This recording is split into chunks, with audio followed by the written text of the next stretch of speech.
Hi, this is Victor Ravalos with the Next American Media Makers with our Power of Story lecture. Hopefully you read the assignments, how stories will shape the world, and stories are everywhere. Those two assignments will help put in context today's lecture.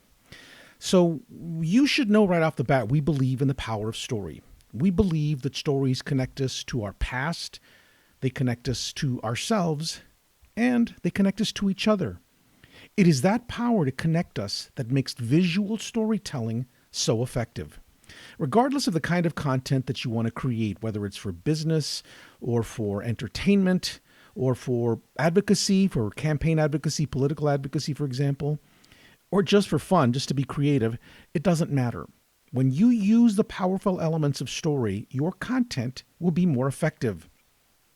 Using storytelling techniques, your content has a better chance of engaging all the audience that you want to connect with.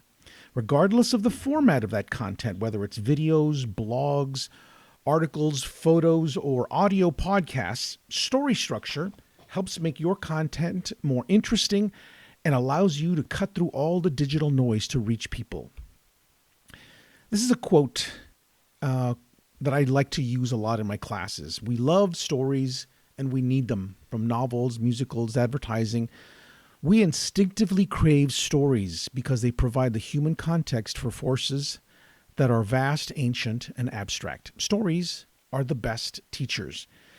This is a quote from Alex Kroll, the former creative director, CEO, and chairman of Young and Rubicam. Kroll and his business partners were the inspiration behind the popular TV show Mad Men. These guys essentially defined the early days of advertising and marketing. They understood that and they harnessed also the power of story to create powerful advertising campaigns. Behind the most effective marketing advertising campaigns are stories, like this Nike commercial or this Nike campaign, for example. This series was inspired by former NFL quarterback Colin Kaepernick, and it delivers a powerful story about racial equality.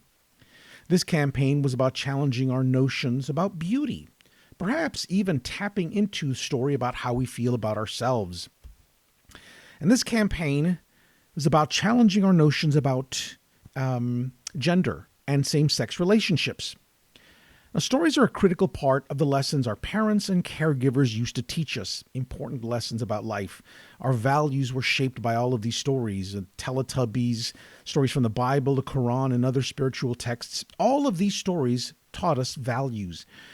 Your favorite TV shows, especially all those episodic programs like 90210, Seinfeld, Sopranos, Game of Thrones, all of those shows contained story arcs that relied on tried and true themes. Remember those stories that your grandparents told you, your parents and grandparents? Well, they provided important life lessons about their travels, about major moments in their lives, and they also help shape your ideas about them as people and about your your family's history. Here's another quote that I really love. Story is one of the greatest known bridges from our heads to our hearts. It's one of the quotes that I pulled from a reading, and it explains very concisely why we believe that story structure is so important to us as digital storytellers, as media makers, as content creators. Story helps us accomplish what we're really trying to do through our content. What we want to do is connect in a meaningful way with a viewer or reader. Now think again about those books and movies that moved you the most, whether they made you laugh or cry, get angry, or they just made you think about something in a more profound way. The writer did that because he or she locked into a theme that resonated with you. That writer used that idea or theme to connect with you, to move you, to make you feel something, maybe even to do something. That is why we focus on story. This is why we believe using story structure or story elements help us create more effective digital content. Now, we're going to use structure to interview people, and we're going to ask them to share their stories. And then we're going to use our skills as digital producers to shape those interviews and the video that we shoot about their story and shape it into digital content. All right?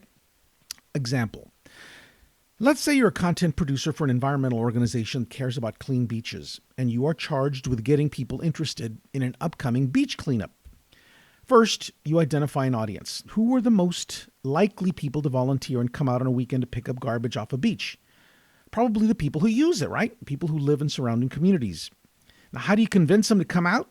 Well, you could simply announce the cleanup on your website or do it on social media, and then you hope that people will sign up. Or you could use story. You look for a family, perhaps with kids, perhaps people who use the beach. They look forward to coming to the beach. It's perfect free playground for their kids.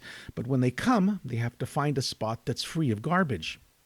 If you tell their story and you do it well as a producer, you have a much more effective way to engage those audiences. You interview participants. Ask them to share their story. Why are clean beaches so important to them? Why are they taking time out of their weekend to get involved? You will now have a much more powerful story which can become an effective campaign in the future. Plus, you have more creative content that is sure to engage your audiences. Your story is not just about clean beaches. It's about connecting with your neighbors and working together as a community. You're not just asking them to give up a weekend to pick up garbage. You're asking them to work together to provide a clean place for their families. Your story is ultimately about family. All right. Elements of a good story. Well, you probably have all heard that one of the universally elements of a good story are plot, right? What else?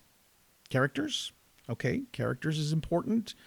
Every story also needs conflict. And then resolution, which provides a moral or a lesson. Almost every movie, book, fable, documentary, music videos, commercials, as we talked about, all have most or all of these elements. They provide a structure that allows us to grasp a story and to make sense of it. You can, of course, have a story that doesn't contain all or even most of these elements and still have a good story. All right, let's take those little elements and look at them a little more closely. All right, plot. Plot is just what's the story about. A plot isn't what happens in the story or the actions or activities that occur, and it's usually not the same as the lesson or the moral. A plot can be summed up in a sentence or phrase. Even a long story, complicated story like The Godfather can be summed up in one line, right? Now, obviously, that may not be your definition of the movie, but you have to admit this very tightly, concisely sums up the story, right? You can come up with different stories. Let's say Game of Thrones. You like Game of Thrones.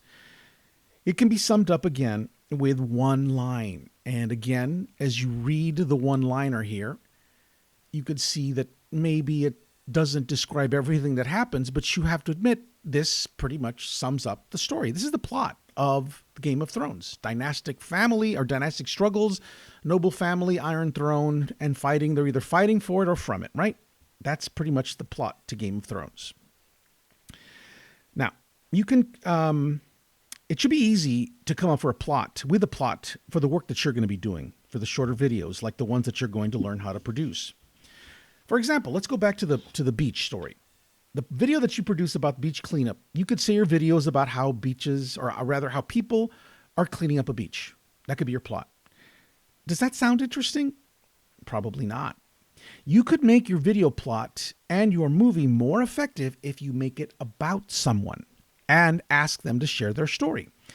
This student, for example, on the right, he was our student from last year. He made the story about these two cleanup volunteers, these two girls. His story revealed that these girls grew up playing on the beach, and even though they don't live nearby anymore, they wanted to make it clean for other kids. So instead of just a story about cleaning up a beach, he told a story about girls returning to their hometown beach to keep it clean for other kids. A much more interesting story. All right, character. Character is just who's the story about, right? Sometimes the main or only character also can be telling the story. And sometimes you're the main character. It just sort of depends on the story. Now, this element is important because it is usually the person that your viewer or reader is going to relate to connect with. In this case, producer here on the left, Sean, he decided to tell a story about a tree planting project through the eyes of the youngest volunteer there, this little girl. In the case of our beach cleanup story, the main characters were these two young women. The story was told from their perspective. That's one of the most important reasons to focus on a character. They can help you tell your story. These students, they shot a video in an animal clinic. They decided to shoot day-to-day activities, in this case, for example, the spaying of a cat, by focusing on one of the veterinarians. The character could describe the activities as well as share their story. This gave their video structure, right? Conflict. This is very important. It's very challenging to tell an effective story without conflict. Something has to happen in a story. Some kind of action has to take place, an activity, a process where change can occur. You can't tell a story about tree planting without shooting video of people planting trees. Without this dynamic, without some kind of action or activity, the story is very difficult for an audience to engage with. Now, the conflict doesn't have to be profound or even exciting, but conflict is critical to an effective story. It is the vehicle that gives our character or us as viewers the opportunity to see change or to be changed. In this case, the little girl was inspired to take part because her big brother planned the event. Resolution. That's what happens because of the conflict. What decision did the character make? What happened when the character finished what they were doing? And how was the conflict resolved? Sometimes the conflict doesn't get resolved, but at least you let your viewers know we couldn't resolve it. All right, in the case of the beach cleanup project, thanks to the work of the volunteers, the beach is now clean. This is the resolution. And then finally, there's the lesson or the moral to the story. Sometimes the lessons are clear, sometimes not so much. Sometimes the moral or the lesson is depressing, like no matter what you do, you always end up alone in the world. That would be a very depressing story to tell. Sometimes it's hopeful, like if we can all work together, we can keep our beaches clean. Sometimes people see different morals to the story than you did. That depends on you as a storyteller and what you are trying to accomplish. How do I tell my story? How will you tell your story? For the purposes of content producers, particularly those producing the short form content that you're going to learn to do in this course, these are important considerations. First, you have to decide what your story is about. Again, remember, you should be able to sum that up in a sentence or phrase. Then, who's your audience? Who are you trying to reach with your story? Are you trying to talk to people who love animals, in the case of the veterinary storytellers, or people who use the beaches? What are the goals of your story? What are you trying to accomplish? Are you trying to get them to understand something? Are you just trying to entertain people? And then what is your story's perspective? That means through whose eyes are you telling the story? The clearer you are about these questions, the better and more effective your video or any other form of content that you create will be. Now, after this presentation, you're going to find 2 assignments that will help reinforce your understanding of what we've discussed and get you started on using storytelling principles. All right. And then if you get a chance, please take photography lesson number 1. Once you're done with this and you've shown your assignments to me, then I'll send you the link to photo lesson number 1. All right. Thanks.